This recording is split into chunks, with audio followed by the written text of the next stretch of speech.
boy, another list of cards you're going to want to make sure you keep an eye on or have for the collection, competitive metagame, every little aspect of this game. Make sure you guys smash the crap out of that subscribe button so you guys don't miss out on more Oz content. So let's talk about Soul Release over here. So Soul Release was brought to the table fairly recently as a tech choice against fire decks.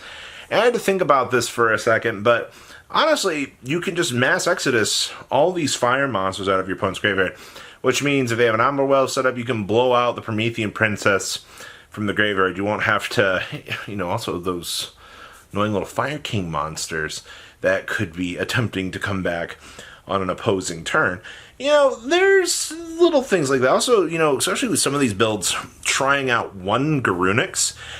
If you could answer the one Garunix well, that can put you into a little bit different of a situation than some others. So, do I think it is worth looking at Soul Release as a future tech choice? Honestly, it's not the worst thing that people have brought up in terms of ideas at this point.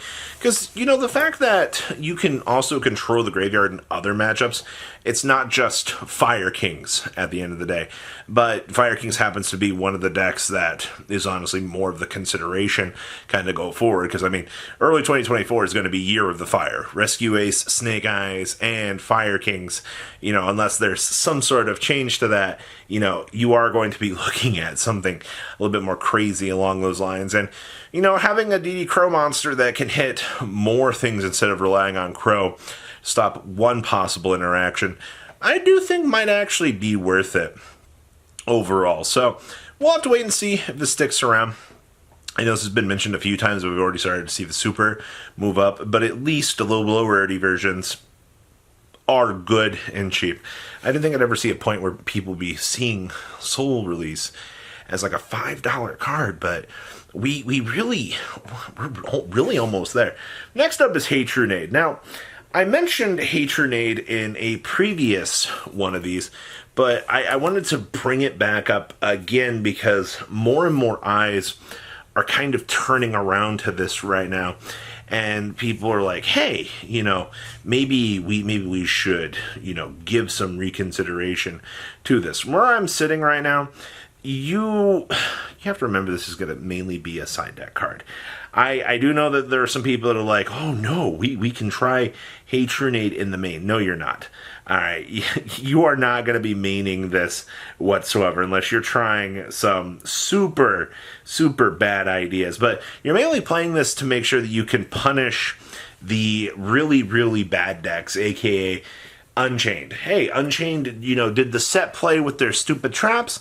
Okay, let's go ahead and slam this down. Oh, okay, well, they just lost their form of interruption that they could have. Those 4 pesky back row that you just saw your, residential Rescue Ace player actually playing? Well, you can actually use this to counteract that as well. You see what I'm getting at here? It's the fact that you have these different cards that you're able to control the opponent's back row with as long as they're set. Now, obviously, this at no point does not stop your opponent from going, oh, hey, nice Hatronade.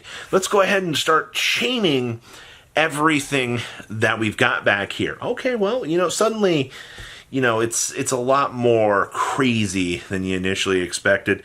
And I honestly do think it is worth considering, but only for the matchups that you're worried about the back row. All right, this is 100% a card that is very determined by your deck choice, at least for a side deck. Next up is the Sinful Spoils Snake Eye, or the original Sinful Spoils Snake Eye. Now, keep in mind this is a $3 card at this point.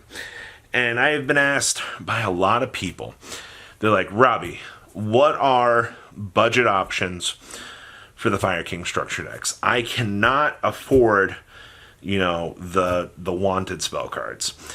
So what I can kind of determine out here that you can try to do to supplement some of that is by trying to maximize on Sinful Spoils Snake Eye. But unfortunately, if you're going down this route, I think you also want to have at least one Dia Bellstar. as well. You can get away, and I mean, wholeheartedly, you can get away with just playing the triple original Sinful Spoil Snake Eyes in the deck. You're going to be taking a hit on card advantage, but if you're looking at budgetary options to be able to want to play that Fire King structure deck, you can half-ass it. You can. If you're expecting the deck to work as competently as somebody with 3 Wanted, not going to happen. I'm just being realistic here. But for budget options, for locals, 100% I think you could get away, at least for the time being. Once Populous comes out, I think it's an entirely different ball game. You're not trying that, all right? Like, I think you get about a month of play that you could be maximizing on these and actually trying to have it work out in your favor. I don't see why it wouldn't work, but adding a Diabellstar or 2 into the equation would definitely help out a lot of things along the way. So that's my 2 cents to the people that are looking at wanting to play Snake Eyes stuff. It is doable. You're just going to have to work for it a lot more, in my personal opinion. Next up is actually going to be, I want to mention Terror Top, Takum Tumborg, all of these rank 3 packages that you're going to be looking at for Goblins coming out here in the future. And I already know there's going to be at least one comment going, Goblins? Goblins? What the heck are Goblins, Robbie? Well, Goblins, believe it or not, come out in Phantom Nightmare. All right, we've seen builds out of the OCG that play Takum Tumborg Terror Top is one of. Some of the builds obviously will try to tour guide into tour guide. It's all of the rank 3 little good stuff just so they can get to the Goblin cards and start speeding up the process. Keep in mind the Goblin cards also have Xyz detaching effects on the opponent's cards, which means, you know, that really big Purely monster that typically sits across on the opponent's field? Yeah, that thing. That thing that massively inconveniences you every single game when you don't see the Herald. Yeah, that thing.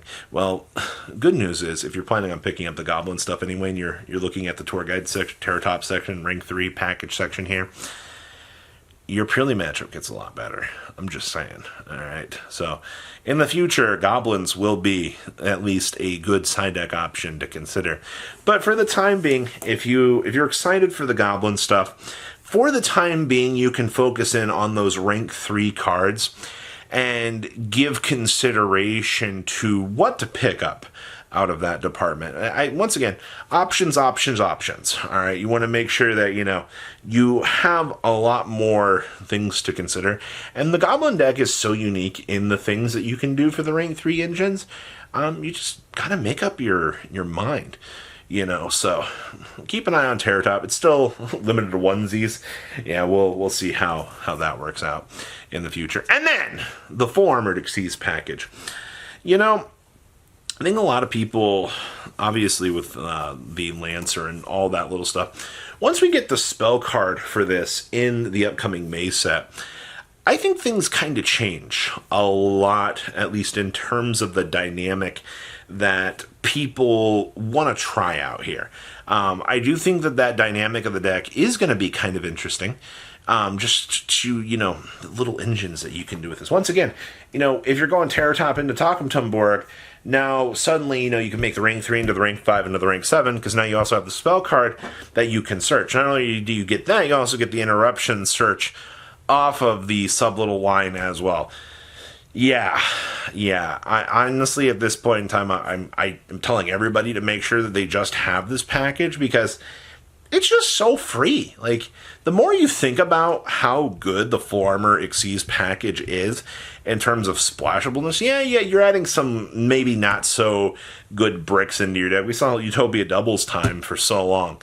It's the little cheese that you can play with garbage like that matters, and this giving you a defensive option during the opponent's turn for maybe a deck that normally wouldn't have such good defensive options.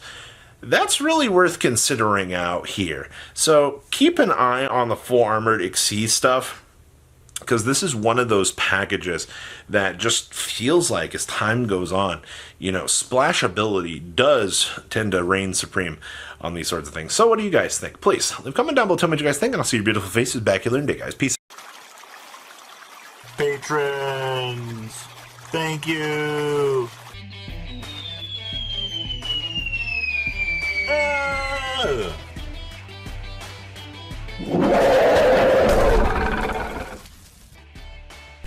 Thank you so much for watching. Check out these other videos.